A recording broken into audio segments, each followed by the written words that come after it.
Hi, everyone. This is Tracy from the Fairborn Branch, the Greene County Public Library. I'm here today to talk about another one of our databases. It's called Newspaper Archives.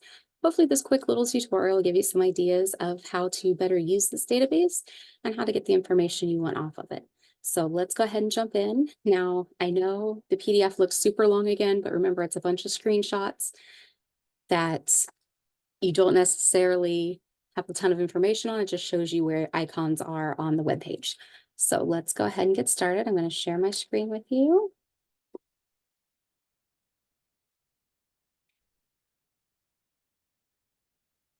And here we go. So we're going to start right here at the Greene County Public Library website, greenlibrary.info. As you guys know, this stuff changes every month, so don't be surprised if it doesn't match your handout. I'm going to go up here to online resources, to history and genealogy, right here. And we're going to scroll partway down. It's halfway to 3/4 of the way to Newspaper Archive. Now you will need your library card to log in for this, so make sure you have that handy. Once you get logged in, it brings you up to this screen. Now, before we get started, I suggest that you create a free account. You're going to need it to save your records, save your articles that you find, and other information like that. So it's just real simple to do. First name, last name, email, make up a password. It's free to use. You can save and organize your stuff. You can create folders. You can set alerts, all that kind of stuff. So I'm going to go ahead and log in.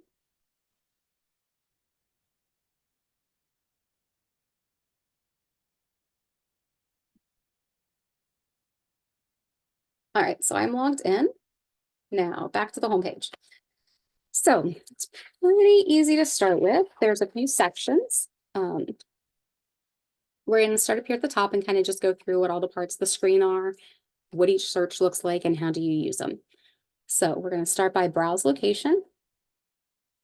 Now, I suggest you start kind of midway through this when you're doing your research, because you never know where articles are going to pop up. You may be from Dayton, the person you're looking for is from Dayton or here in Fairborn, and they're mentioned in the Xenia paper, or they're mentioned in the Columbus paper or Cleveland paper. They can be mentioned anywhere. So just keep that in mind. You may want to do a broad search and a narrow search, play around with the dates and the locations and see what you come up with. So for browsing by location, we have all the states here, or all the countries rather, that there are newspapers from.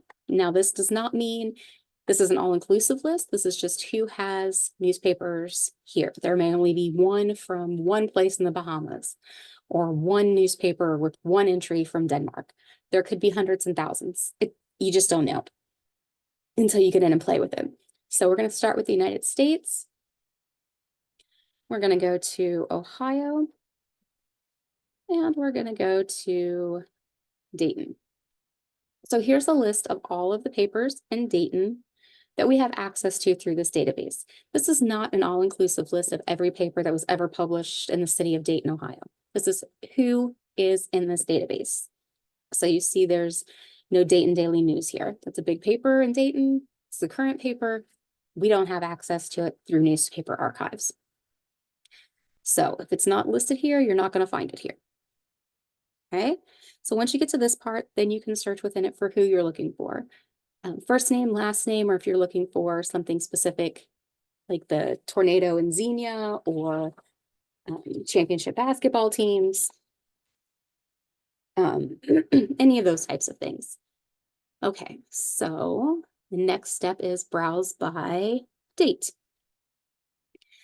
This is kind of the same thing. You can search by name, you can search by event, you can search by location. It's all kind of the same idea. If you scroll down a little bit, you can see that there are papers from all of these different centuries. So if you wanted to look by that, you can. If you want to look specifically what is in each city by each paper, you can do that as well. Just to give you an idea, so if you look at the 1900s newspapers, shows you all the years that there are some papers somewhere in the database. There's a paper for that year. So if you click on it, it brings up all of the papers that they have a 19 something from 1941 in that paper and where it is. It has the state, the country. You can scroll through and you can see who has that for it. And you can see there's a whole bunch for 1941. So if you're looking for like events, like you want to see how different countries or different states handled the end of the war, how they handled Pearl Harbor, you can look it up this way and look for events. It's a quick way to do that. All right, next up with the basic search. Actually, I'm going to come back to this when we look for actual articles. That way, because they're all kind of the same and you use the same information. So we're going to hold on to that one real quick. Publications. This is helpful if you are looking for something very specific. We have a lot of people that come in and they want to look for articles from the Fairborn Herald. Do we have it? So what you do with this one is you can do it a couple ways. You can either scroll through this humongous list of all the newspapers that there are. You can come over here, you can type in the exact location. You can go by state. And then if you notice, when you hover over a state, it tells you how many publications they have. So for Ohio, there's 679 newspapers represented. For Wyoming, there's 116. For Connecticut, there's 120. You get the idea. You can see how many there are. You can also narrow it down by date ranges. So if I was looking for basketball players in Fairborn in 1970, let's just narrow it down by location. Fairborn, Ohio, US. When it pops up like this, I suggest using these because that's how they have everything set in their database so they can easily access it. And if you spell out Ohio, it may take it longer to find what it's looking for. Then I hit update. And then it pulls up the papers that we have in this database. So you can even see if we have the years we need. So the Fairborn Daily Herald, we have 1951. That's it. The Daily Herald, we have 51 to 77. So if who you're looking for played basketball during 1970 to 1977, you might be able to find it. If they played in 79, we're not going to have any mention of it because we don't have the papers from that far back. So this is helpful if you're looking for a specific year. It also tells you how early and late we have these papers. Now, this does not mean that this paper only existed through this time. This means these are the ones that are on this database. Meaning there could be other papers from other times available, microfilm, microfiche on other websites for 1980 that we can't access here, but they actually are there. So just keep that in mind. This is just what this database has. Okay, so let's go back up here to search. We're going to do a couple things all at once, so it may jump around a little bit in your handout. So just focus on what you need and then come back to what you don't later. So we're going to start with Joseph Decker. And I'm just going to do a search. I know he passed away in Ohio. I don't know anything prior to that. So search. That brings us up with 20,000 records. So we can, starting over here on the far right, narrow it down by location. So I know he was in the United States. We can update. That takes us down. I know he was in Ohio. So I can click Ohio and update it. Now you notice up here, it says Joseph Decker, Ohio from 1807 to 2023. That means somewhere in Ohio, between these years, some newspaper mentioned a Joseph Decker. Now that doesn't mean it's the Joseph Decker I'm looking for, or it's in a paper in my area. It's just saying anywhere in the state of Ohio, there's that many mentions of him. Okay, the next thing we can do is narrow it down by date.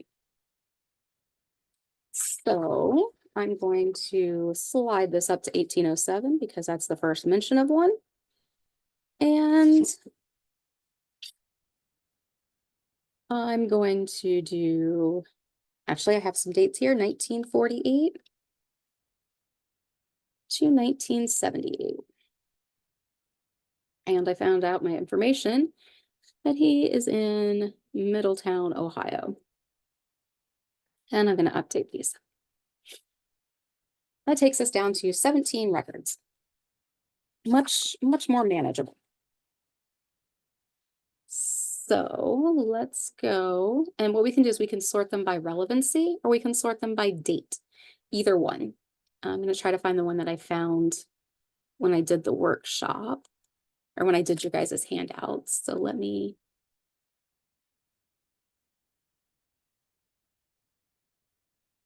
I'm going to change this to 1900 and update. That way you can see exactly what I have.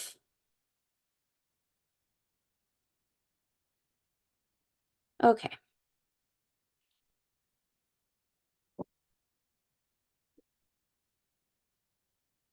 I have the wrong city in. Let's see. Yes, I do. It should have been Hamilton. I'm sorry. My mistake. All right. So all of these are ones that have mentions of a Joseph, Decker, or Joseph very close together in the search. Now, one thing to remember is when you're searching for these people, what you type in is exactly what it looks for. So if you have an abbreviation, his name was Joseph Decker. This search is specifically looking just for Joseph Decker. It's not looking for a Joe Decker. It's not looking for a JOE period or any kind of abbreviations or Mr. J Decker. This is specifically looking for Joseph Decker. That's the only thing in the search it is looking for. So if you want to look for an abbreviation of the name or something like that, you have to do individual searches for that. So if I wanted to, if I know he went by Joe, I would look for a Joe Decker. Or if he went by J Decker, you have to do a specific search for J Decker. Excuse me, all of those are kind of how that works. So let's say we found one. I can't find the one I'm looking for, so we're just going to pretend this one. All right, so when you click on it, it pulls up this page. Now, it gives you the exact, it highlights where anywhere of your keyword search, which is up here in this box, right here at the top, it found. So if it found a Joseph or a Decker, it highlighted it for me. So I know exactly where to look at. As you can see over here, St. Joseph Club, Joseph was mentioned, so it looked for it. Decker was mentioned, so it looked for it. Okay, so now looking at this top, there's a lot of little icons and things like that. Let's go through them. I know they look different than what's in your handout. Websites update a lot and they change, but the general working is the same. I have in your handouts printed what the icons mean, and I'm going to go through them again. So first off is we're going to start at the far left, adjust. This is your brightness. So you can make it darker, brighter, whatever you need to make it easier to read. Same thing with the contrast. You just slide the bar until it's the easiest to read. Tilt, this comes in handy because some of your papers, when you look at them, they've been scanned in and they're kind of wonky like this. What this does is it gives you an idea when we do our saves and our prints later with these red lines, where your highlighting boxes are going to be. Doesn't exactly help when you're trying to do a square and it goes halfway through. So you can tilt it and kind of square everything up to make it a little easier. Yep. That way, when you do your boxes, your newspaper articles line up. All right. Flip. Now, what you can do with this is actually really cool. You can drag it to where you need it. So let's just say this is my article. Now we can do it a couple ways. There's a few shapes here. So let's say we want a London criminal. Pretty long piece. So we can either drag it and highlight what we want. And then you hit clip. You can change the shape. So if the article went up here, you can change it to fit the shape you want without the picture, you don't need. So if there was a weird ad or another article, you can clip your shape however you need it, and then you just hit clip. Now, it gives you the idea or the option to, it has it saved to favorites, who did it, if you have any notes. If you want to mark them as an obituary, birth, marriage, you can edit it and then save it. And it's been saved. Show you what to do here in a minute. What that means here in just a minute. So you can always download it to a PDF or a JPEG. And that gives you just the article that you have clipped out, and you can print it. You can either do the clipping, which is what we just did, or you can do the full page. If you do the full page, remember, it's the whole page of the newspaper shrunk down to an 8.5 by 11, a little bit smaller paper. When I do this, I typically just do clippings. That way I can just get the article I want and the part that I need, because usually it's just a few lines. I can put that on a piece of paper, it looks good, and I can read it without a magnifying glass. And then you can just save it to your computer and then print them out as you need them. Same thing with the JPEG, you can do the same thing. The only difference is with the JPEG, you might be able to zoom in for the full page where you can't necessarily do that as well on the PDF. Same thing with print. Up here, you pick what you want, clipping, full page, hit print, and then it tells you where it's going, your normal print dialog box. So that's pretty easy with the clip feature. If you're trying to read it and you're not sure if it's it, you can zoom in.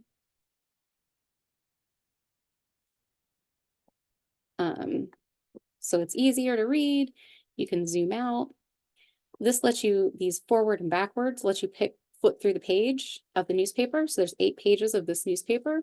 So you can flip through and see if there's any other cool articles, or, I just like reading some of the interesting articles, shall we say, that are in especially these older turn of the century newspapers.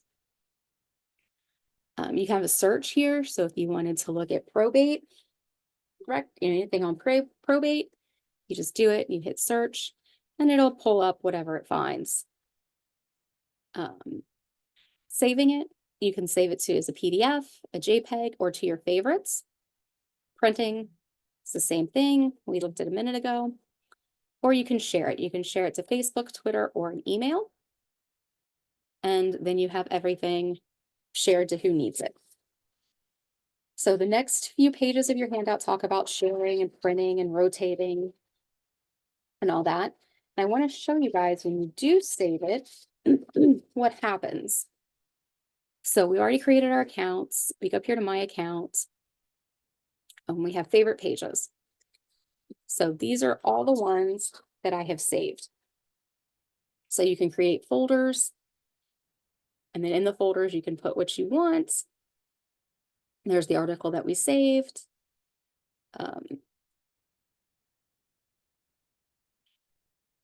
You can drag and drop, move things around, download everything, sort them. You can have searches that you've done. You can save them. And then you have your account settings, all that kind of stuff.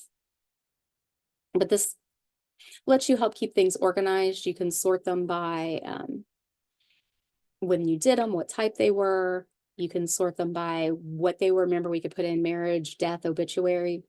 You can sort them by that. You can put folders for each person, all of that kind of stuff. And it's a really good way to just organize everything. If you don't want to print it right away, you can print them later. So if you were researching this at home, didn't have a printer, you could save them all to your favorites page, come into the library and print them out here. Or use the app to print from home and then come pick them up.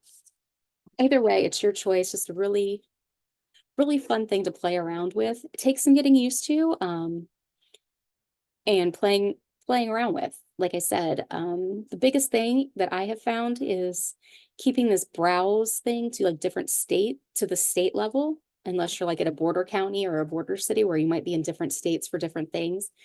Like I said, for like state tournaments or championships or big events that may have taken place, it may not be mentioned in the area they lived in, but it may be mentioned in the place that the event happened. Another example is back in turn of the century, late 18, early 1900s, people would go visiting and that would be mentioned in the newspaper. So I was looking for one of my family members. They were from Akron. I found them in an Alabama paper because I just searched the entire United States for them. They popped up in a paper in Alabama because they were visiting family down there. So I was able to see that they had family down there, and it led me to more records. So when you're doing this, make sure to look for a broader search as well as a narrow search. Same thing with dates. When my grandmother passed away in 2021, it had mention of her parents who passed away in 1948. I wouldn't have found her mother's name necessarily if I hadn't known it in 2021 if I hadn't been looking at my grandmother's obituary for this other name as well. So don't just stick with the facts you immediately have. Broaden your search a little bit, narrow your search a little bit, play around. You'll kind of be surprised with what you find. Hopefully this helped you out and you guys can find some really good information, and I hope you enjoy using this database. If you have any questions, be sure to contact your library. Have a great day.